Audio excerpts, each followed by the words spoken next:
We move to East Africa. All is set for the parts to resolve the political impasse on elections in the Federal Republic of Somalia. This follows the arrival of all the presidents of the federal member states ahead of the long-awaited Leadership Consultative Summit in Mogadishu.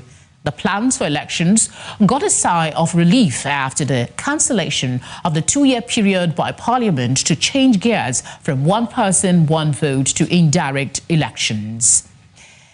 To discuss this, we are now joined by Ibrahim Hussein, a foreign policy and political analyst. He's based in Nairobi, Kenya. Thank you very much for joining us.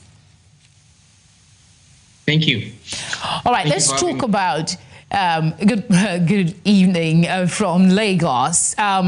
This brings a lot of hope for the people of Somalia, doesn't it? Indeed. This brings a lot of hope for the people in Somalia and for the great Horn of Africa in general. This is because of the political instability we have in Somalia and the arrival of all the federal member state leaders in Mogadishu is welcome, and it brings great hope to get good leadership and good forefront in the next election to come. Talk to us about the meeting for the indirect elections and who is set to determine the fate of Somalia. Well, as we all know, Somalia process, the electoral process in Somalia is kind of different from the other African nations. In Somalia, we have the communities and the clans who normally elect the legislatures, the MPs, and the senators. And in return, the senators and the MPs elect the president.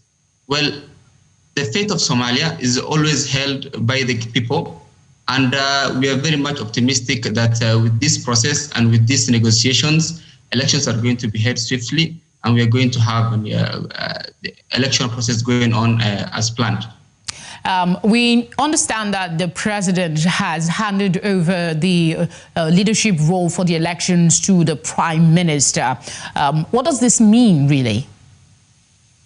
Well, the matter of handing over the election negotiations to the Prime Minister Roble has been welcomed well by all parties and by the international communities. This is because after he talked to the parliament in general, he announced that he's going to hand over the negotiation process to the Prime Minister. However, this has not changed any structural development and policies in the government. The structure in the government is still working with the president at his head. It's just a matter of deliberating roles and responsibilities to the Prime Minister Roble to initiate and negotiate the electoral processes. Okay, we understand that the AU appointed envoy, that's John Dramani, has resigned from his mediation role.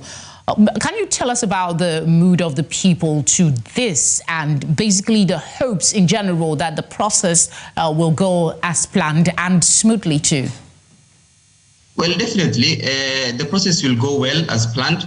And this has been welcomed well. We all know that the President Farmaajo recently paid a visit to the President of the African Union, President Tshisekedi, to discuss more on this electoral process and instability in Somalia.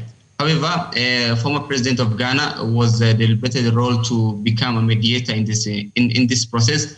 And after the President Farmaajo talked to the Parliament, there was no need to have a mediator. And that's why former President Dramani gave an official resignation letter on his social media account to show that this is a Somali-led process and it will only need Somali intervention to get a clear passage.